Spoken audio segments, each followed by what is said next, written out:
Ya bu hesap benim için gerçekten özeldir. Yani bu hesabın özel olduğunu VIP ve doğru oynaması ya doğru oynamaması değildir açıkçası.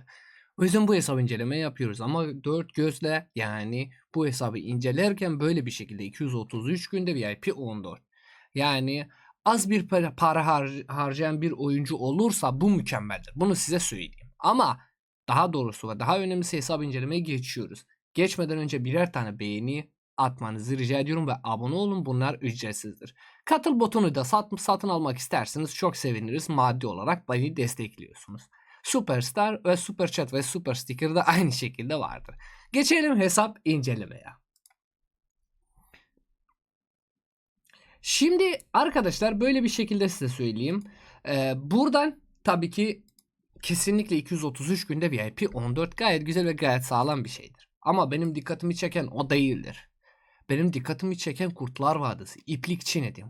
Bu hesabın sahibi harbiden Nedim Malik'in hakkını veriyor. Yani bunda burada hatıra olsun. Bir tane katıl butonu aldı ve dedi ki karttan picture çıktı.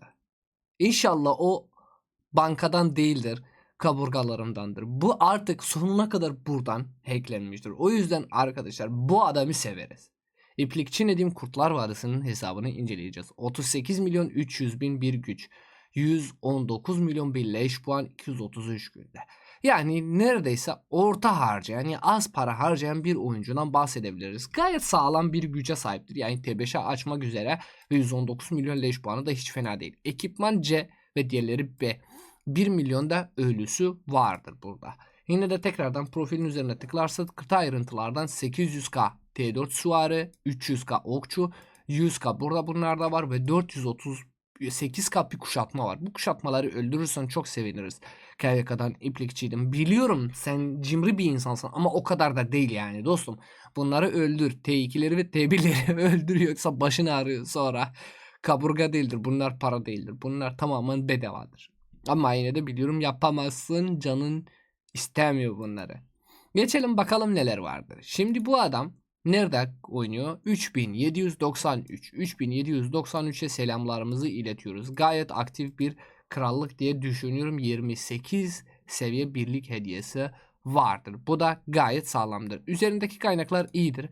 Paketlere bakarsak Kral Taş Giyme Töreni duruyor. Diğer paketlerde yine aynı şekilde Alexi böyle burada ve tedarik deposunda sadece 30 günlük mücevher tedariği alıyor. Yani canımı al ama paramı alma diye düşünüyor bu adam. Harbiden oyunun yani bu karakterin hakkını vermiştir Nedim. Onu da size söylüyorum arkadaşlar. Şimdi sonraki incelemeler ve hesabın içinde neler var? Hesabın üzerine 633 milyon kaynak yani üyelerden kaynak azdır. İplikçi Nedim ya kaynak satın alacaksın ya farm hesabı açacaksın. Hızlandırma 182 gün genel hızlandırması var. Bu da gayet iyidir. Bakalım teknoloji ve diğer şeylerin halinde. VIP 14 oldun dostum. Artık yavaş yavaş yani hisarı da basabiliyorsun. 23 seviye bir hisarı var. Zaten basmıştır. Doğrusunu yapmıştır. Akademi seviyesinde buradaki zaten mühendislik ve matematiği yükseltmiştir ve buralarda 8-9'dan olmuş.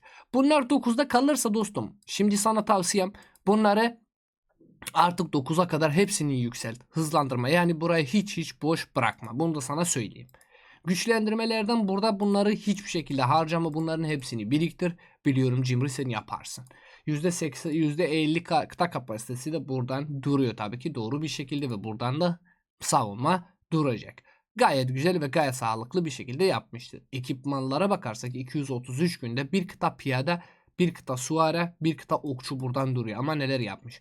Buradaki Nedim'in yaptığı şey biraz daha bunlar. Yani biliyorum belki kanyon için yapıyorsun ama bu ekipmanlar hiçbir işine yaramıyor Nedim. Ben sana söyleyeyim maviler. Bu bayraktan harici. O yüzden bunları bozarsan sen daha sağlam bir süvari ekipmanları bile çıkartabiliyorsun. O yüzden boş boşuna bu ekipmanları yapma. Teçhizata bakıyoruz ama hesabın üzerine yapacağız ve buradan da eylem puanı 50k burada var. 60k da burada var. Ya 64 6k burada 56k buradan da 3k 60k burada yani neredeyse 100k bir AP var, 19 pasaportu vardır. Gayet sağlam bir şekilde ilerlemiştir ve 55 tane de altın kafa vardır. Komutanlara geçiyoruz ve ondan sonrası biz her şeye bakacağız. Burada tam Fetih sezonda değil 3. sezonun KYK'sına giriyor. KYK 3'te yani. Yine de iyidir. Leş puanın bir tık daha düşük kalmıştır. Bunlara da bakacağız. Şimdi burada İplikçi Nedim'in bir Santus'u vardır. KVK 3'te bu Santus'u işe yarar mı? İşe yaramıyor. Onu sana söyleyeyim Nedim'cim. Ama burada 5-3-1-1 komutanı var. Çao Çao büyük ihtimal fulllemiştir onu. Ve takasında tabii ki yok. Yapmamıştır. Hatta 5-3-1 bilmiyorum niye böyle. Ama Çao Çao'su var. Burada bir Arthur Pendragon fulldür.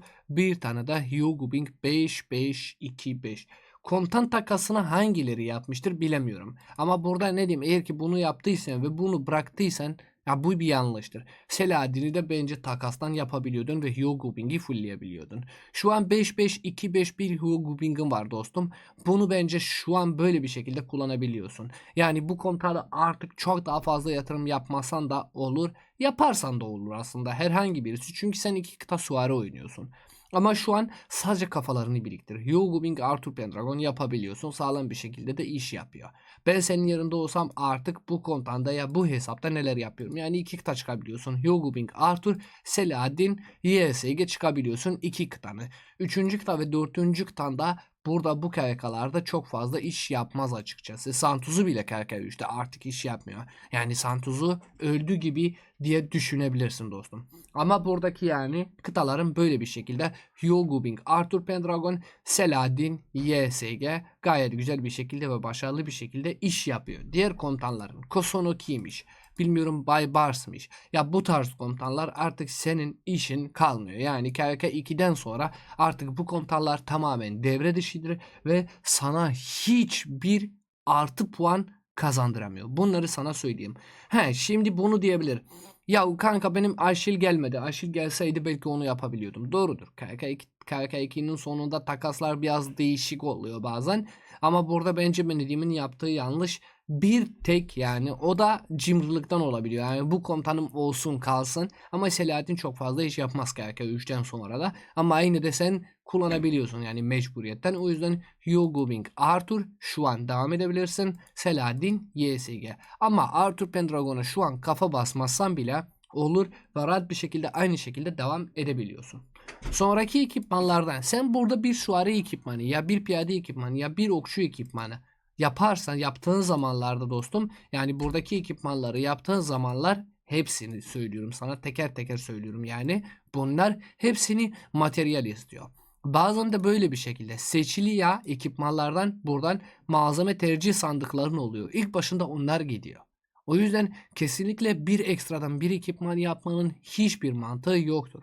Onlar boşta kalabiliyor. Altının çok daha fazlasıyla ihtiyacın olacak bu hesapta. O yüzden bunların yapması hiçbir manası yoktur ve yapma. Buradan da süvarileri sürekli üretiyorsun zaten. Ama burada tek istediğim şey senden artık kafalarını biriktir. Hugo Bing'i 5-5-2-5 bile idare edebiliyorsun veya hatta fullleyebiliyorsun çünkü hala Hugo Bing kullanılıyor arkadaşlar. O da bu hesapta yani kullanacak ve sana fayda sağlanacak. Hugo Bing, Arthur, ama ben senin yerinde olsam Hugo Bing, Arthur KVK 3'te de aynı şekilde devam ederim. KVK 3'ten sonra fetih sezona girersen çok sağlam iki kıtayı belki çıkartabiliyorsun dediğimcim. Çünkü bunlar çok çok önemlidir. Ne diyeyim, seni çok çok seviyorum. Bu da senin için yani bir hatıra olsun diye bu hesap incelemeyi yaptık. Hesabına eğer ki kontan takasını doğru yapsaydın bence yani herhangi bir problem olmayacaktı. Hatta Selahaddin'i sen burada Hugo Bing'e verebiliyordun. Çok daha karlı olacaktı. Ama yapmadın. Herhangi bir problem yok. Hesabın gayet güzeldir ve sonraki ilerlemelerden belki bir işler daha fazla yapabiliyorsun. Hugo Bing, Arthur Pendragon'u kullan. Eğer ki tabii ki beğenmezsen Arthur Pendragon YSG yap. Selahaddin Atterflate'de yapabiliyorsun tabii ki. Bir bakalım hangisi raporları daha iyi olabiliyorsa onları kullanabiliyorsun. Yani bunlar alternatiftir. Arthur Pendragon YSG, Selahaddin Atterflate veya hatta Hugo Bing Arthur, Selahaddin YSG yapabiliyorsun dostum. Bunlar her ikisi de kullanılır ve sağlam bir raporlarını almaya düşünüyorum yani ben bu KYK'da. Arkadaşlar umarım bu videoyu beğenmişsiniz. Eğer ki beğendiyseniz birer tane beğeni ve abone olmayı unutmayın. İzlediğiniz için çok çok teşekkür ederim. Kendinize çok iyi bakın. Görüşmek üzere. Hoşça kalın. Bay bay.